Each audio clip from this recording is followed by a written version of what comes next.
I just really need to have a conversation with my younger self and give her these damn 7 lessons, which eventually I learned the hard way. I imagine 2 people in my head, the older Emma and the younger Emma. The older Emma always says, everything's going to work out. But the younger Emma doesn't seem to believe it. In this video, I'm going to speak on behalf of the older Emma. But let me first introduce myself. I grew up in a low-income family. My parents are divorced and I have 3 sisters. The reason why I'm telling you this is because I want to share with you the 7 life lessons I wish someone told me earlier to bypass all the years of pain and struggle. So, without further ado, let's jump right into it. Lesson 1. Have the courage to be disliked. Why is it that people constantly seek recognition from others? Why is it that most of our childhood consists of trying to meet our parents' and teachers' expectations? In many cases, it is due to the influence of reward and punishment education. If one takes appropriate action, one receives praise. If one takes inappropriate action, one receives punishment. Since childhood, we've been brainwashed to think that we need to be the same as everyone else to be praised. Following the same path, wearing the same clothes, studying the same subjects, and going to a normal job as everyone does, right? The goal is to be liked by society as much as possible. But as an adult, you will soon realize that in order to do anything notable or important, you must be willing to be different, and that actually means that you must be willing to be disliked. We human beings live in constant need of recognition from society, but that often leads us to live a life that satisfies the expectations of others rather than our own. So let me ask you something. If you are not living a life for yourself, then who is going to live it for you? Wishing so hard to be liked and recognized will lead you to a life of satisfying others who want you to be this kind of person. The truth is that you throw away who you really are to meet the expectations of what others consider as normal. I don't want you to wake up one day in your 40s or 50s and realize that you haven't really lived your own life. Most people cannot handle this kind of truth, so they choose what's safe for them and live their life passively. They consume but don't create. Don't be one of them. Until you are comfortable with the disapproval of others, you are not a free individual. When you become comfortable with the hate, the criticism, and people laughing at you, you're fucking unstoppable. But remember, if you are not living to satisfy others, it follows that other people are not living to satisfy your expectations. Someone might not act the way you want him to, and that's natural. Lesson 2. Don't have any expectations. Imagine you've just started dating someone new and you're really excited about it. You envision the perfect dates, the deep conversations, and everything falling into place effortlessly. But then this person disappears without a single word. It's something that has happened to me before. What I've learned from this is that holding on to any expectations can really set you up for disappointment and heartbreak. Instead of expecting, focus on living the present moment without the pressure of how things should be. Not everyone is qualified to be the love of your life, your best friend, or a good parent. And that's okay. Someone can be just a good person you talk with without being a loving partner or a close friend. Let things just be. By accepting this, you protect your own peace of mind regardless of how others may act. Of course, I don't say don't fall in love or never let yourself be free to feel intensely, but you should do it when you feel safe, when the other person shows through his actions that he deserves your purest feelings. If you fall in love with who you want someone to be rather than who they really are, I guarantee you a life of disappointment because you fell in love with the idea rather than the reality of this person. Lesson 3. Everything is a projection. The example I'm about to use may sound stupid to you, but I'll say it nonetheless. When I was a teenager, my ex-best friend and I used to criticize everyone who had an Apple smartphone. We felt that people had iPhones only to show them off, as we thought these phones didn't offer anything more than regular low-cost smartphones. And guess what? I'm currently editing all the videos you see on my iPhone. So let me tell you, it's funny how your mind can change over time. And it's even funnier how you get criticized for it by the same friends you used to share those opinions with. In reality, back then, I was a miserable human being with no money, hanging out with other miserable people who also didn't want to elevate their lives. We just wasted our time criticizing everyone else because, deep down, we wanted to have the same iPhone instead of sitting there with our old Androids. I soon realized that our judgments were more about our insecurities than the actual quality of the products. We were projecting our frustration onto others because we felt inadequate and left out. Eventually, I started to focus more on improving my own life rather than tearing others down. I saved up, got the tools I needed, and now, instead of feeling bitter, I feel empowered and productive. So what you criticize in others often reflects something you're dissatisfied with in yourself. It may take you a while to understand that, but once you do, everything will start changing for the better. Your relationships will improve, your work will become more fulfilling, and you will stop worrying about what other people have or don't have. Instead, begin concentrating on what you could achieve and how you could grow. Lesson 4. You can change your mind. As you can see, you can change your mind about everything you once thought was a right or wrong. You can change your mind about a decision you once took. But the problem is that you get criticized for it by the friends, family, or relationship you use to share those opinions with. Most people can't stand seeing you change your mind. They prefer the comfort of what they've always known about you. They may even try to make you feel sorry for changing your mind. And as a result, you end up feeling like you need to apologize to them when you don't owe them shit. Ever since I was little, I knew for sure that I wanted to study law. But a few years into school, I changed my mind. I felt like I was scammed into it by my family and the system in general. You know, everyone loves you as a lawyer and as a doctor, right? Studying law seemed appealing in terms of prestige. But I soon realized the pay would be next to nothing.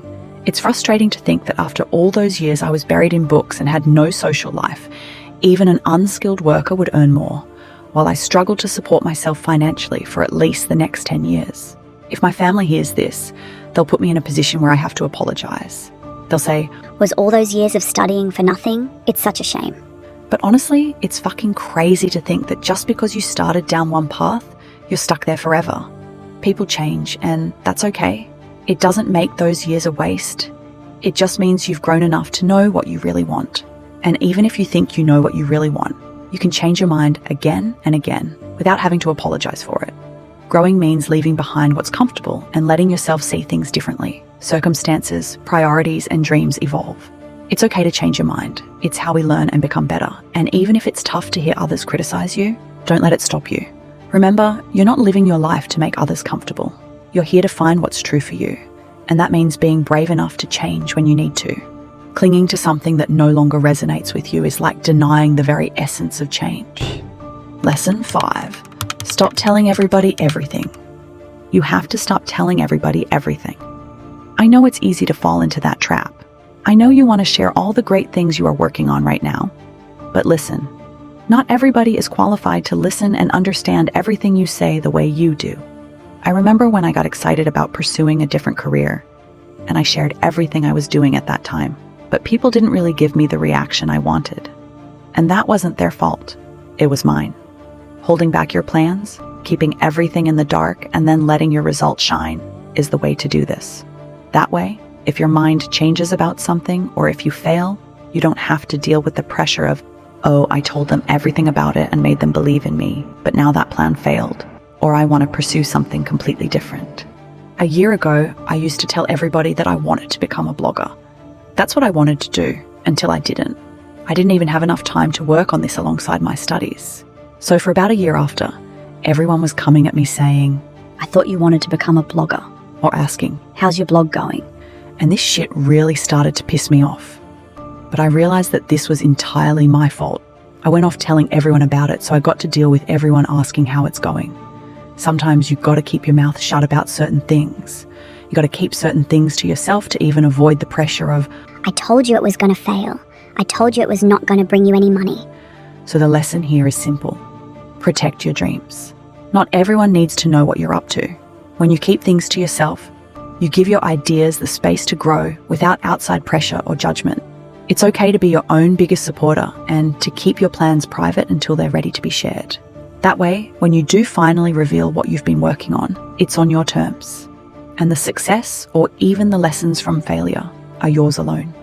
Trust yourself and trust the process. Remember, your journey is personal, and sometimes the best way to nurture it is in silence. Lesson 6. Don't rush. It's so easy to see the final product and think that you need to rush. The internet is taken over by the get-rich-fast scheme and success stories that make it seem like everyone is achieving their dreams overnight. But the truth is, real and legal success takes time. It's built through consistent effort, learning from failures, and staying committed to your goals. Rushing and expecting everything to happen overnight only leads to burnout and disappointment.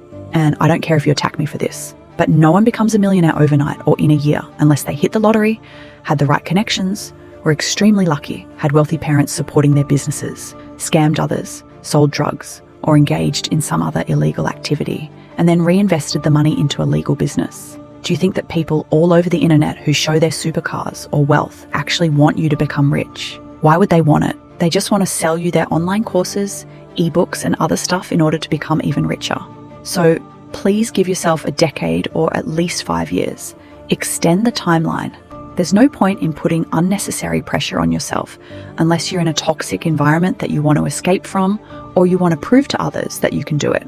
If that's the case, then by all means, you can speed up the process. But keep in mind, there are no shortcuts. So ask yourself if all the pressure you're putting on yourself is really worth it. Lasting success is a marathon, not a sprint. Sit down and enjoy the process, the small wins. Because when you finally reach your goal, you'll realize that the process was much more fulfilling. Lesson 7. Trust your gut feeling about people. The most honest thing you can ask yourself is, how do you feel when getting ready to meet a friend, a family member, or your partner? If you feel pressure, anxiety, or discomfort, pay attention to it. These feelings can be a sign that something isn't right in the relationship. I remember when my partner took me as a birthday present the new iPhone 13. When it was time to meet a friend, I caught myself feeling how on earth I'm going to apologize to her for holding this phone. The issue wasn't in the object itself, but in the fact that my partner had bought me something so expensive that I couldn't afford myself, and I didn't show it off or anything. I didn't even mention I got a new phone because it felt like I needed to hide it. I've noticed little things before, like how they've reacted when I've shared good news or when something nice happened to me. It's subtle and most people don't even notice it, but there's always that sense of discomfort, like they can't just be happy for me without making it about themselves. It's tough to admit to yourself, but these people have some insecurities or even a complex about these things. They never want you to do better than them, and that's where your anxiety might come from. You're picking up on their jealousy, their need to compare, and it just makes you feel like you have to downplay your own happiness to keep their peace. What I've learned from these kinds of experiences is that you should listen to your feelings when something seems to be off inside you. Start noticing these subtle signs that reveal everything about the person you have in front of you, because people show their true colors without you even asking for it. You just have to pay attention. The relationships that matter are the ones where you can be yourself without feeling like you need to apologize or hide anything. I shouldn't have to feel guilty or anxious about something that was given to me with love. This friend, as I used to call her, wasn't as supportive or happy for me as I'd like to believe. She always seemed bitter every time I shared good news. But the truth is, real friends should lift each other up, not make each other feel small or guilty. If someone can't be genuinely happy for you without turning it into a competition or making you feel bad, then it's time to get his ass out of your life. It's not easy, but you deserve to be around people who truly want the best for you, without any hidden resentment or jealousy. Remember that friends come and go, especially when money comes into the picture. I genuinely believe that if you follow these 7 life lessons, your mind will soon be at peace. As always, I'll be watching from afar and I'll be proud of you. You can share any similar experiences you may have in the comments down below. Your voice matters. Don't forget to like and subscribe so that you don't miss out on any valuable content on your journey. Stay strong, stay empowered, and keep fighting for the life you deserve. See you in the next video.